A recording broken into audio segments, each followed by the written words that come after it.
এখন থেকে সেনা, নৌবাহিনী, বিমান বাহিনী সমস্ত বাহিনীর সরাসরি নিয়ন্ত্রণ এককভাবে থাকবে মুনিরের হাতে। আগে এই সমন্বয়ের দায়িত্ব ছিল জয়েন্ট চিফস অব স্টাফ কমিটির ওপর। পাকিস্তানের সেনাপ্রধান জেনারেল আসিম মুনিরকে ঘিরে গত কয়েক সপ্তাহ ধরেই জল্পনা শুরু হয়েছে রাজনীতি ও আন্তর্জাতিক মহলে। ইমরান খানের বিরুদ্ধে কঠোর পদক্ষেপ, বিরোধীদের দমন, প্রশাসনের ওপর বাড়তি সেনা নিয়ন্ত্রণ করেছেন তিনি। প্রশ্ন হলো, কেন আসিম মুনির প্রায় অ্যাকশন প্রুফ? কেন তার বিরুদ্ধে কোনো জবাবদিহি বা আইনি প্রক্রিয়া কার্যত অসম্ভব হয়ে গেছে? এই প্রশ্নের উত্তর লুকিয়ে আছে পাকিস্তানের সর্বশেষ সংবিধান সংশোধনী 27তম সংশোধনীতে। এই সংশোধনী দেশটির ক্ষমতার গঠন পুরোপুরি বদলে দিয়েছে। দেখা যাক কি বদল হলো এই সংশোধনীর ফলে। পাকিস্তানের ক্ষমতা কেন্দ্রে আসিম মুনির, অভূতপূর্ব ক্ষমতার উৎস কি? আসুন জেনে নিই বিস্তারিত। 2025 সালের নভেম্বরে পাকিস্তান পার্লামেন্ট তড়িঘড়ি করে পাশ করে 27তম কনস্টিটিউশনাল অ্যামেন্ডমেন্ট। এই সংশোধনীর মধ্যেই লুকিয়ে আছে মুনিরকে দেয়া অভূতপূর্ব ক্ষমতার সূত্র। এখন থেকে সেনা, নৌবাহিনী, বিমান বাহিনী সমস্ত বাহিনী সরাসরি নিয়ন্ত্রণ এককভাবে থাকবে মুনিরের হাতে। আগে এই সমন্বয়ের দায়িত্ব ছিল জয়েন্ট চিফস অব স্টাফ কমিটির ওপর। সেই পদ এখন অকার্যকর। এই আইনের সবচেয়ে শক্তিশালী অংশ।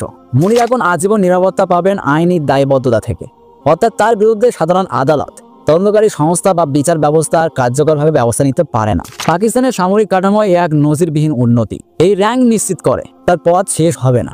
সরকার পরিবর্তন হলেও অবস্থান বদলাবে না, এবং সবচেয়ে বড় কথা, সেনাবাহিনীর অভ্যন্তরে তাকে চ্যালেঞ্জ করার অবকাশ নেই। সহজভাবে বললে আসিম মুনির এখন পাকিস্তানের সামরিক কাঠামোর শীর্ষে এবং আইনগতভাবে প্রায় অপ্রতিরোধ্য। তিনি এমন এক ক্ষমতা পেয়েছেন যা আদালত, রাজনৈতিক দল, এমনকি সরকারের কোনো মন্ত্রীও তার বিরুদ্ধে কার্যকর ব্যবস্থা নিতে পারবে না। এর জন্য বিশেষজ্ঞরা বলছেন, পাকিস্তানের ইতিহাসে প্রথমবার কোনো সেনাপ্রধানকে এমন একাচ্ছত্ব ক্ষমতা আইনের মাধ্যমে দেওয়া হলো। ক্ষমতাচ্যুত প্রাক্তন প্রধানমন্ত্রী ইমরান খান বহুবার অভিযোগ করেছেন, সেনাবাহিনী, বিশেষ করে আসিম মুনির, তার বিরুদ্ধে রাজনৈতিক অভিযানের নেতৃত্ব দিচ্ছেন।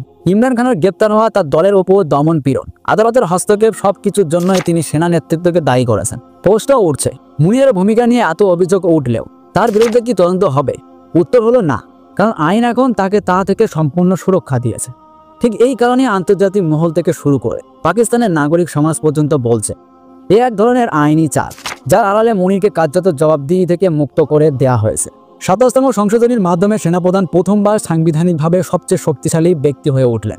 অনেক আইনজ্ঞ বলছেন, কাউকে আইনের ঊর্ধ্বে তোলা মানে বিচার ব্যবস্থার ভারসাম্য নষ্ট হওয়া। নির্বাচিত সরকার পার্লামেন্টে থাকলেও আসল ক্ষমতার উৎস এখন সামরিক নেতৃত্ব।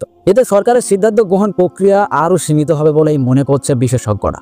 আজ মুনিরকে ক্ষমতা দেওয়া হয়েছে, আগামী দিনে কোনো মিলিটারি অফিসারকেও একই ক্ষমতা দেওয়া হতে পারে। এটি পাকিস্তানের রাজনৈতিক পথকে আরও অনিশ্চিত করে তুলেছে।